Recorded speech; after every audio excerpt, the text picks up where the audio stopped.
Hello, I am Red Mage, and welcome to a Magic the Gathering video featuring the color red. In today's video, Rakdos Aggro and Wilds of Eldraine Standard. This is a synergy-based aggro deck that is looking to target the entire best of one metagame at once. The original idea of the deck is to pair Braids and Goddric, since many of the same cards go well with both. Voldaren Epicure, Bloodtithe Harvester, and Charming Scoundrel all create tokens that trigger celebration for Goddric and can be sacrificed to Braids. Ob Nixilis gives us non-combat ways of winning the game, as well as a source of life gain. And I've been enjoying Cacophony Scamp with Monstrous Rage in other decks, and wanted to try that here, especially because it goes well with both Braids and Ob Nixilis. We're trying not to have any bad matchups here.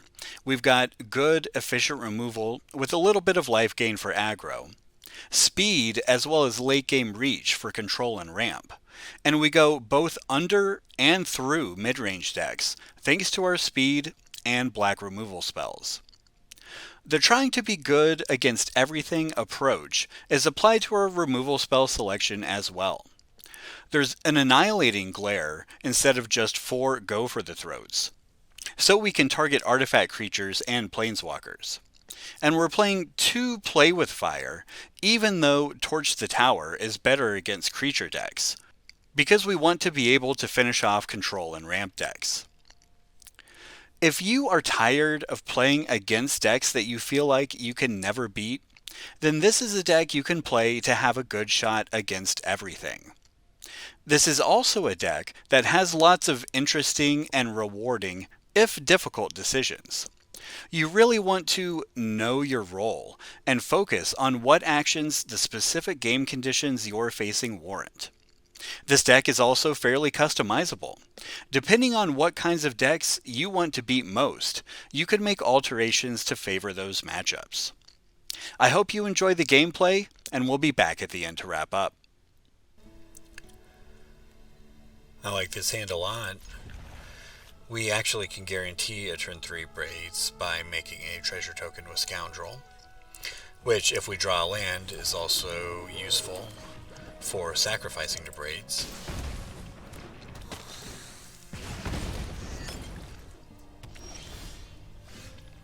Looks like we have green-black mid-range. I think I just go ahead and do the Scoundrel treasure play. We could theoretically just Kumano instead, but I think it's better to make sure we can get Braids going. So it's looking like they have a removal spell.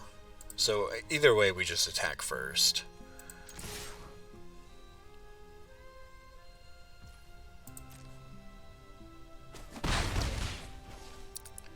It really feels like they're holding back a removal spell. I think I'm just going to play Kumano then, and hold up Go for the Throat, or Play with Fire if they play a creature.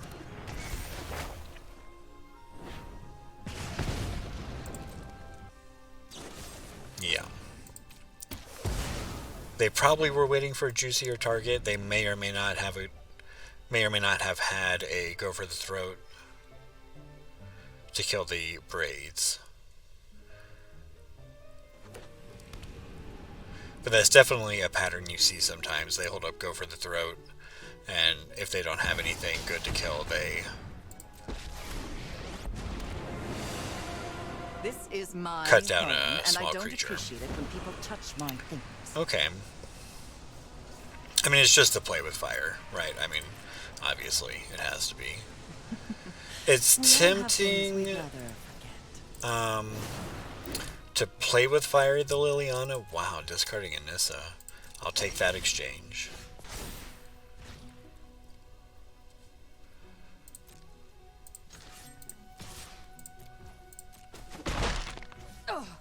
I really don't have time for you. Now I'm playing the Blackcleave Cliffs because I'm just going to sacrifice the blood token anyway.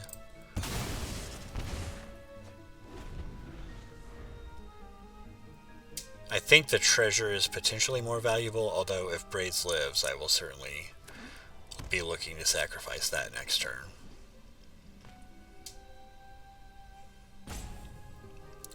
Restless Cottage means no Shieldred, of course. Wow, discarding the Tortoise. Again, I will take that exchange.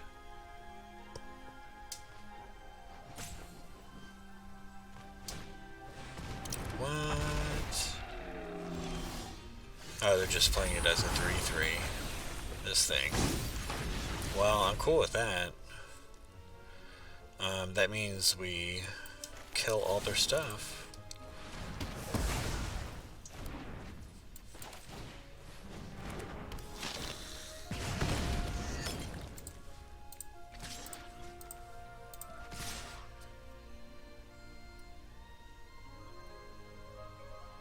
We're actually, we would get them to 1 if we let the Liliana live, but I don't want something to go wrong and they end up ultimating it. So at this point, I think we discard the treasure.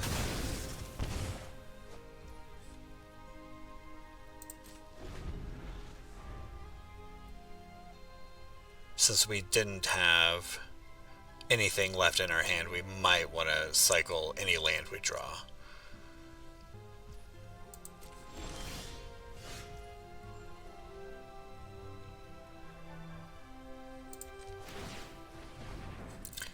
I'm going to go ahead and do this now, just in case. I think Restless Cottage is 4 to activate. Yeah.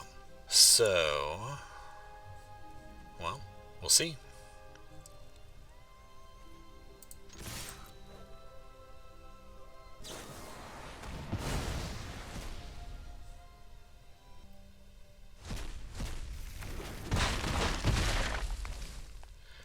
Is there any way they have a Wrath?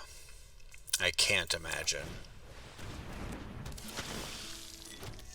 Oh, I guess they could have Gix's Command and they could destroy all creatures 2 or less and sacrifice Greatest Power. But then what do we gain by holding back the Bloodtithe Harvester? We get to play it later, but it's not like we can attack with it next turn. We don't get to cycle the blood token this turn, so they're going to gain 4 life here.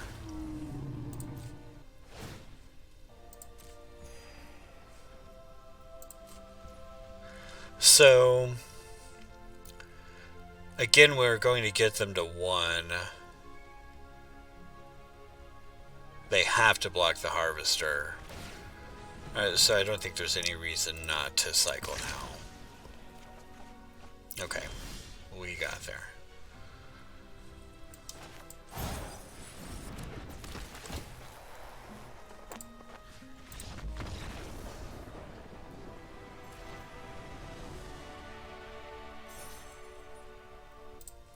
In that spot, I was going to create a Wicked Roll, but it doesn't make any difference, right? They have to block the Harvester and then 2, 3, 4, 5. You'd rather have a 1-drop, of course, but this is a good hand.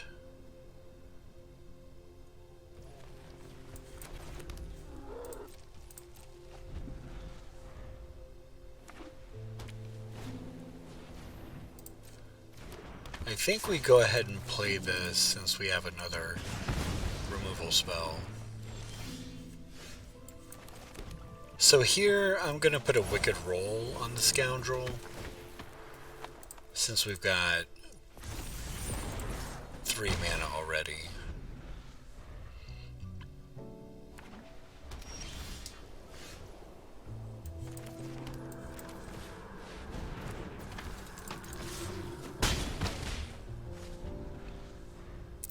Well, it looks like we have a mono-white aggro with a handful of incredible 3-drops.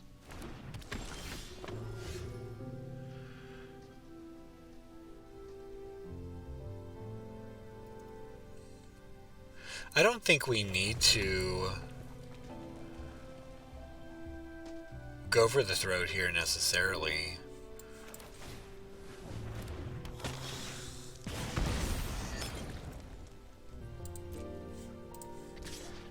I think I'm just going to pump it to the max. I'm going to hold back the Kumano to trigger Celebration and future turns.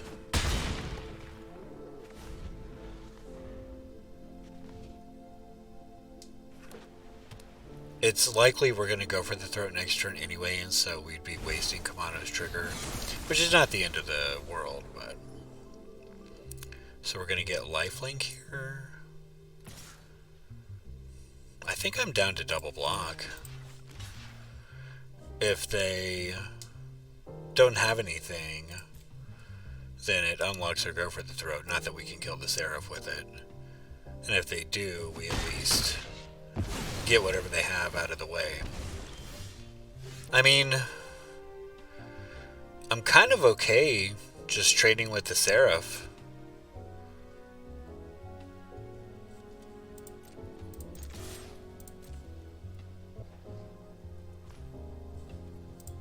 I'm okay with that too. 1 short of killing them, which means we're going to be 4 short of killing them by next turn. But that means the Seraph will be tapped. Okay. I mean, there's nothing we can really do about this.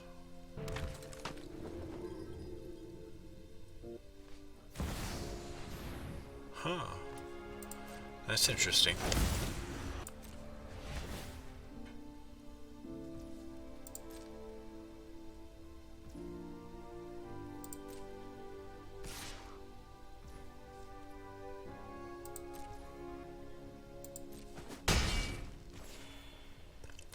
So if we play with fire their face, we might scry into something that'll give us celebration, and that'll be lethal. I think I'm just going to kill the adversary, make sure they can't gain life.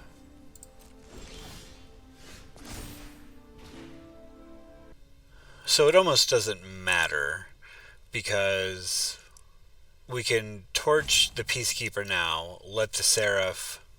Or no, we could go for the throat the Peacekeeper now. Deal 3 to them, but let the Seraph gain 3 more life next turn. Or we could torch the Seraph, prevent them from gaining life, but we don't deal the 3 damage this turn. I think we do nothing.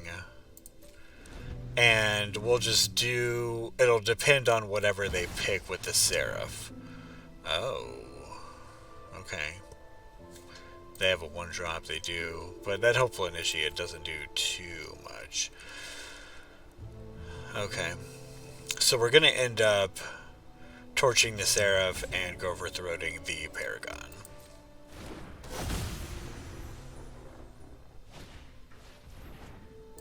Most likely. But if they give, if they give the Peacekeeper... Yeah, that makes sense.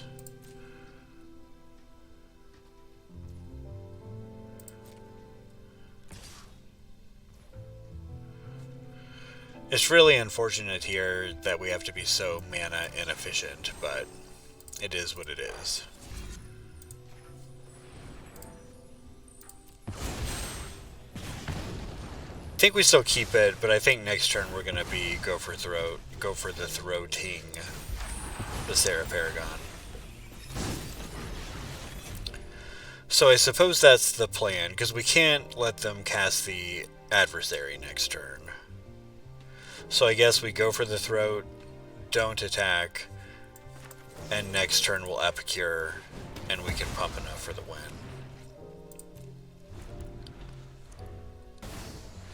Another Sarah Paragon.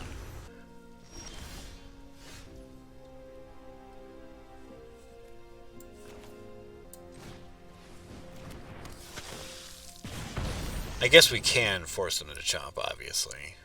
But let's see what we can draw. Go for the throat actually doesn't do it, since that's what the Peacekeeper named.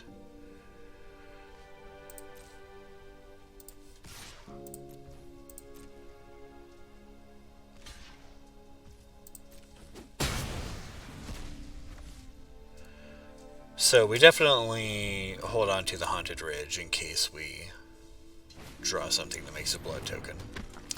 Guardian, not scared of that. Okay, so these are good cards, but they're not all that scary. Do we want to double block the Peacekeeper? Yeah, that seems fine.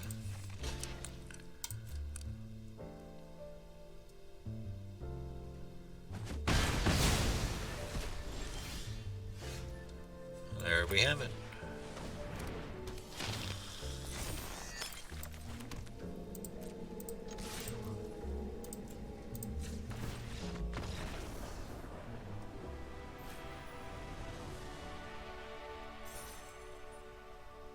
Kind of a weird mix of cards, but we're certainly going to keep it and hope to draw a 2-drop or something to do in the middle.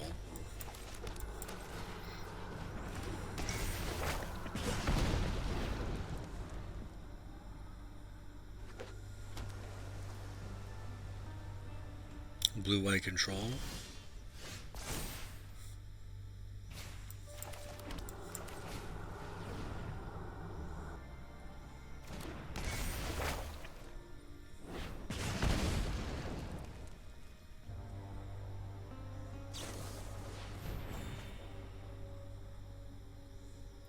Looks like blue-eye control.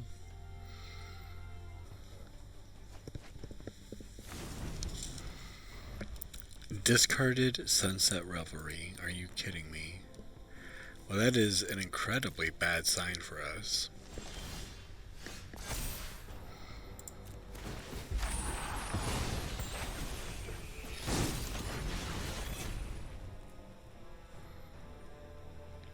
I think we start by attacking. See if they are going to kill the Kumano. Looks like they're going to.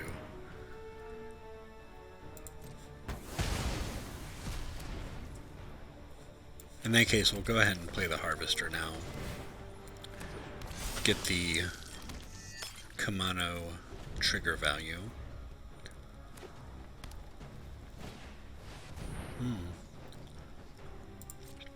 Well, certainly a good card, but we're going to get Ob Nixilis. So I'm pretty happy about that.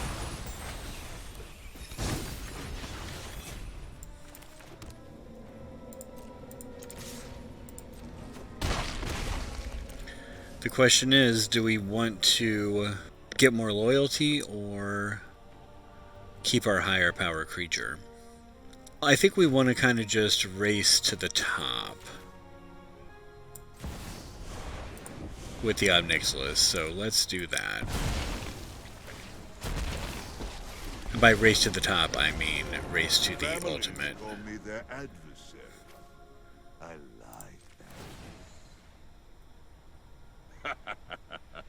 Pleasure doing business with you. Go ahead. Plead for mercy. I'll cycle the mountain at the end of their turn if I don't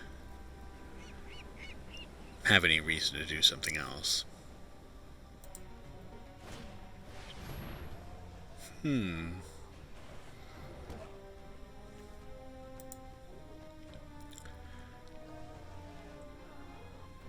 I don't think there's much difference between them having 2 1/1s and us having a Kumano, and neither of us having those things, so I might as well not use my torch on something that's basically neutral.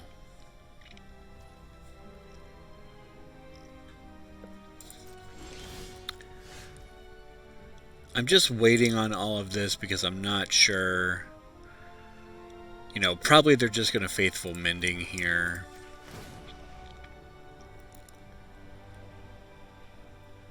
But I don't want to. I could torch one of these tokens now, but I might want to do it after they double block. Punishment is my entertainment.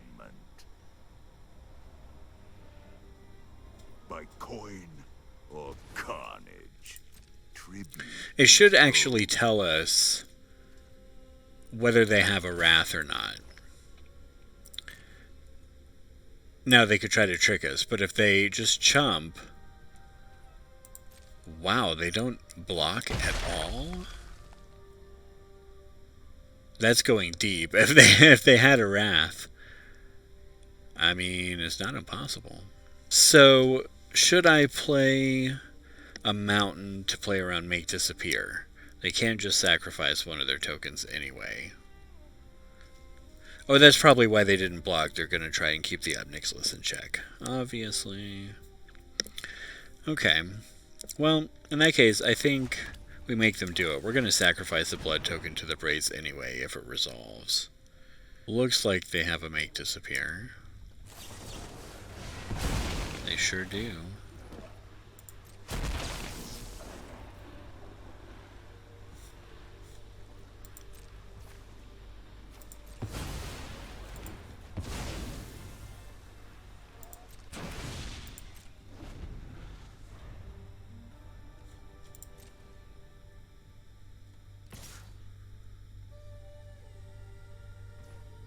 So I could torch this thing to try and get to the ultimate faster, but I don't think so. If this is all they have to deal with Ob Nixilis, is this 1/1, it's just not gonna be enough. So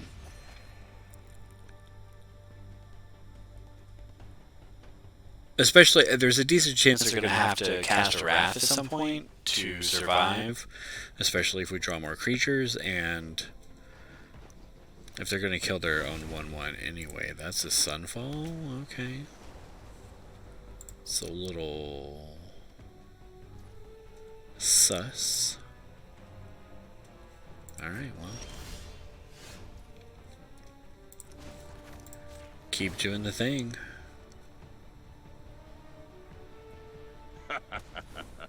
Pleasure doing business with you. Defy me, and you'll lose everything.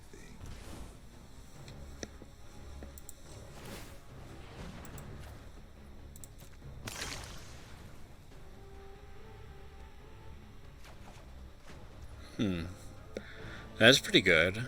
I like Sokenzan just attack with everything. They don't have enough mana for Wandering Emperor. So cool.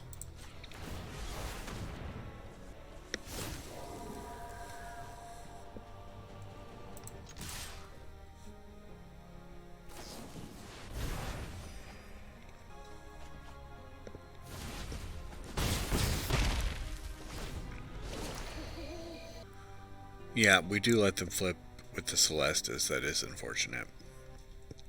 They can even hear flip back, and then it'll flip back tonight if they don't cast a spell. But honestly, if they're doing that, who cares? They do get to kill an Ob Nixilis here. That is a little scary.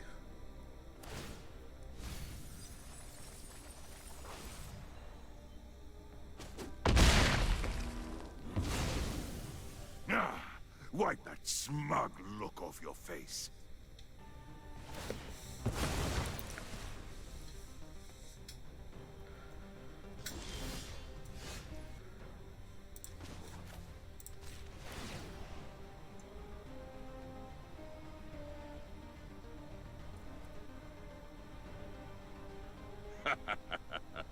Pleasure doing business with you. If they're doing that, that strongly suggests that they are either going to chump with the 1/1 to stay alive, or they have a removal spell, or both. So I think we start by killing the 1/1.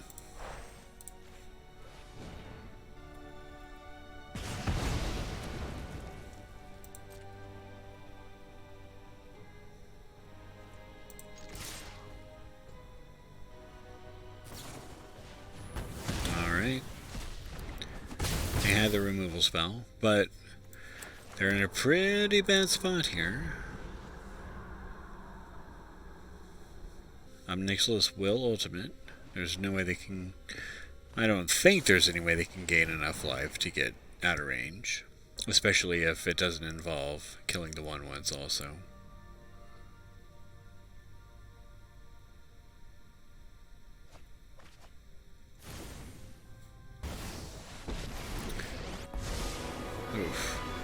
I thought they were slow rolling us there.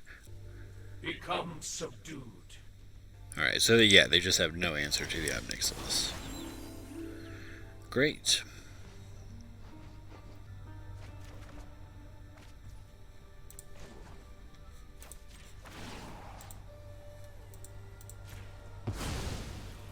Next time, I'll cut you. This is my only offer, and you will take it.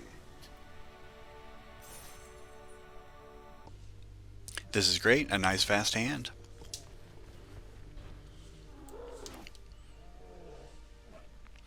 I guess we start with Epicure. I'm really not sure. I could see it going either way. Having the Scamp on the board, if we want to sacrifice it with Braids on turn 3 to kill a 1 toughness creature of theirs.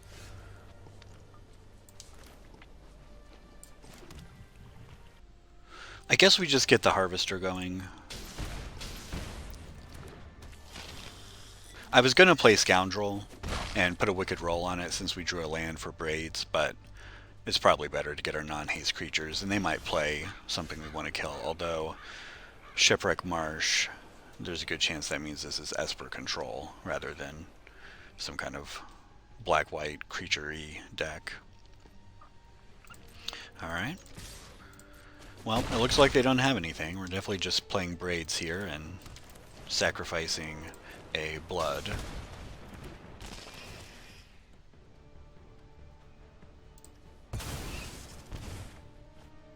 I considered they're actually sacrificing the Epicure. If they do play a creature, it might be 3 or more toughness, and we might want to kill it with the Harvester. But we'll see.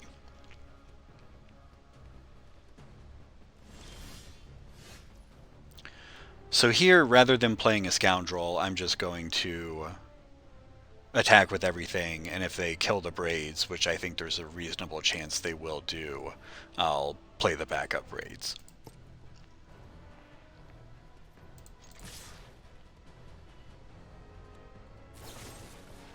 Yep.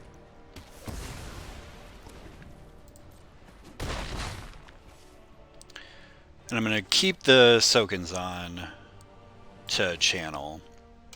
And here I want to sacrifice the Epicure because they might have a Wrath next turn.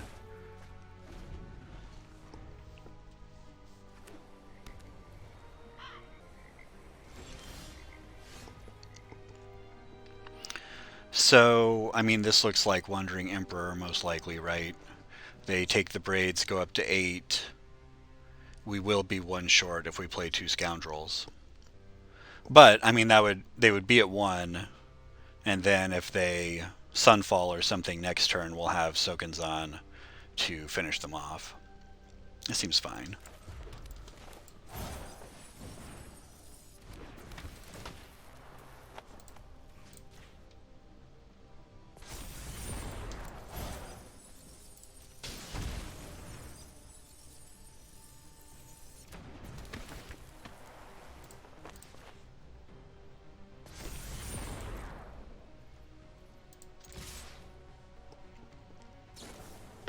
Oh, Urtime. Okay.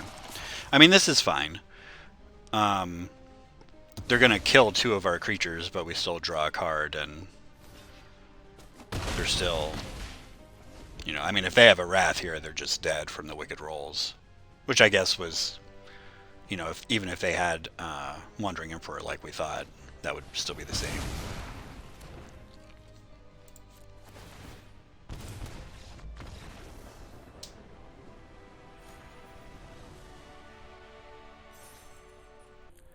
This is a very solid aggro hand. I'm gonna play the Mountain just to make it look like we're mono red. Since we only have 1 Blackcleave Cliffs in hand, it shouldn't come back to bite us. I would normally want to play the 2 1-drops here, and that might still be what we do, but if they kill the Scamp, the Swift Spear is going to be a 2/3 by the time the trigger resolves. So that feels like a little bit of a waste. But let's see what happens. Since neither of these creatures have haste and the Scoundrel does, and because we might want to later use the Scoundrel to draw a card, we'll go ahead and do it this way.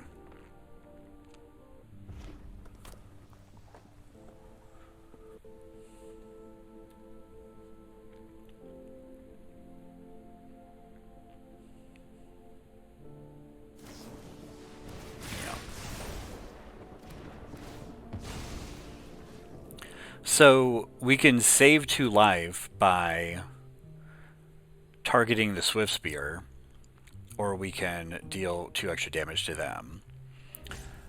So if we deal 2 damage to them, they attack, they still just have the Swift Spear, and we'll have 3 creatures, and we can attack with the Epicure, which we would not be able to do if they hold the Swift Spear back. So let's go ahead and do that.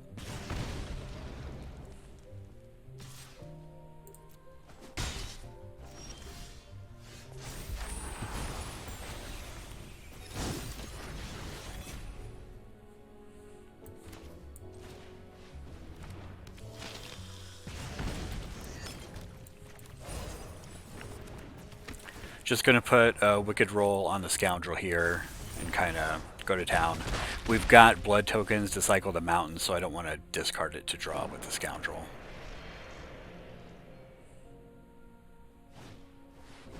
Okay, so this is pretty okay. There are combinations of cards they can have that would allow them to win from this point next turn, but those are relatively rare. Oh, they're just going to scoop.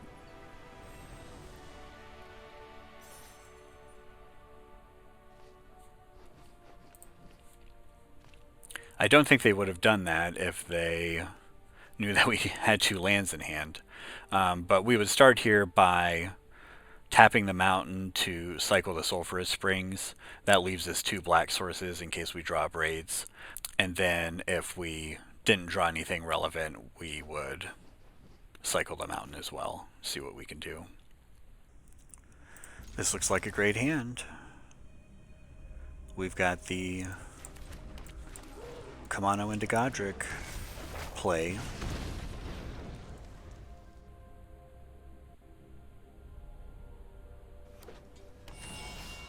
Looks like ramp or control. Ramp and or control. So we're definitely just going aggro. We'll see. It's hard to imagine not playing the Goddric next turn, but okay, yeah, we definitely will now. If they had just held open the 2 mana and not played anything, we'd have to at least consider it, right? Like maybe we play the 2 Epicures. Maybe not.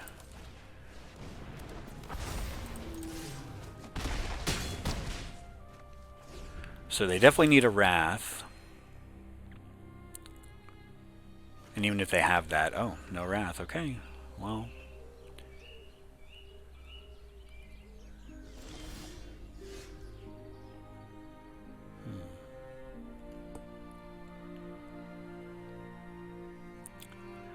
Ob Nixilis is good, but this is just lethal if they don't have anything. So let's start with this, and then we can always Ob Nixilis next turn.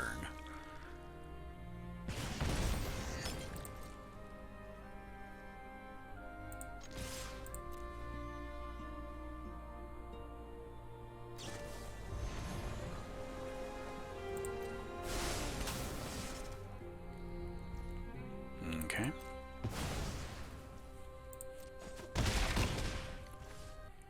Is it worth considering holding back the Epicure? I think so, because if they, like, Sunfall next turn, I think we want the chance to draw land and Epicure plus Ob Nixilis.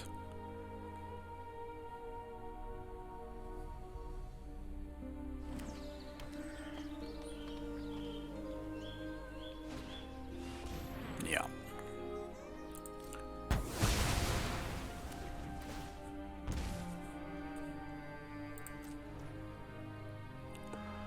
I think here we go ahead and cycle the Go for the Throat so that we make it more likely we can take that line. Okay, well that's lethal anyway.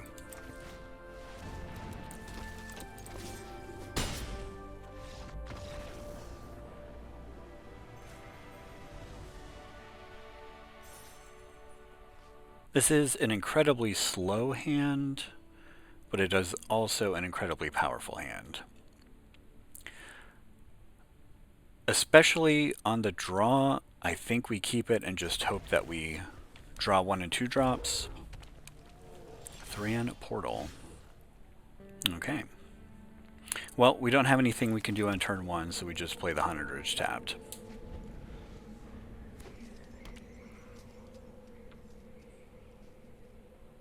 Is this like a Gruul Legends, maybe?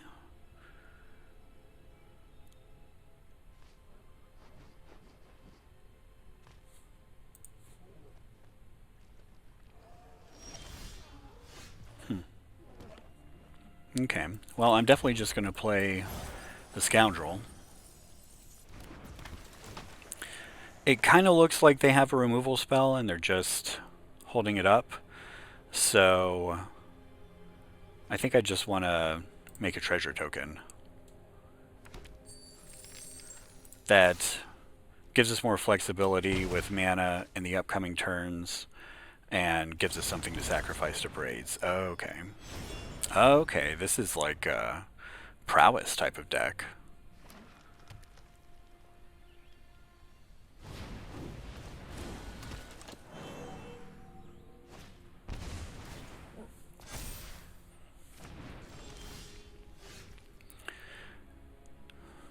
Many options.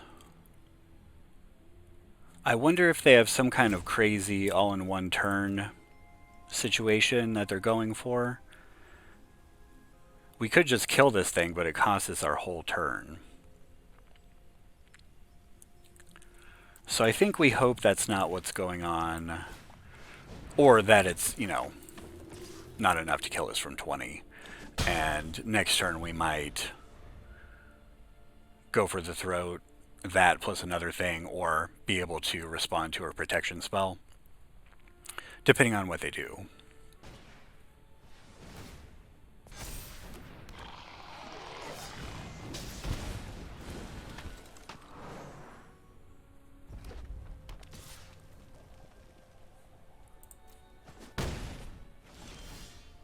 Okay. Since we're so far ahead on life totals, I think we want to just make sure we continue killing their stuff. So I'm just gonna attack here. And then it's tempting to go for the throat something now, but I think I want to wait. If they have a protection spell, we might want to double go for the throat if they go for it on one creature or something. Go all in on one creature with a bunch of pump spells.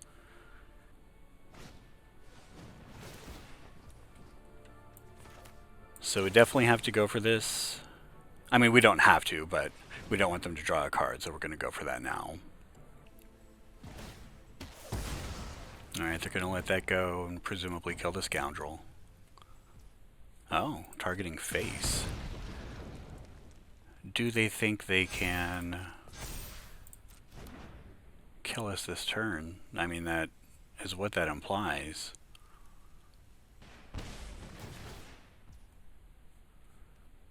Okay.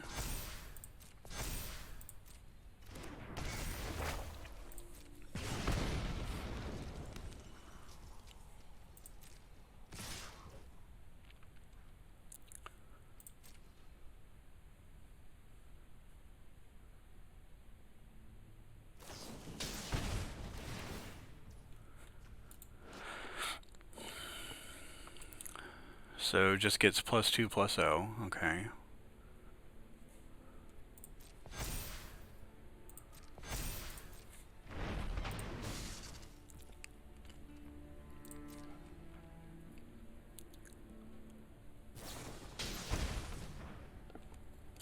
Well, this is lethal, so we have to just hope... Oh, there are Thran Portals on red, so that should be fine.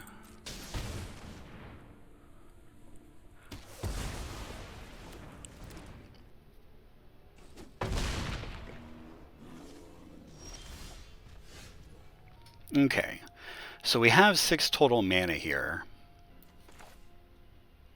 I think that means we want to start with Ob Nixilis, because we'll still be able to Braids afterwards. And this will trigger Celebration for the Goddric.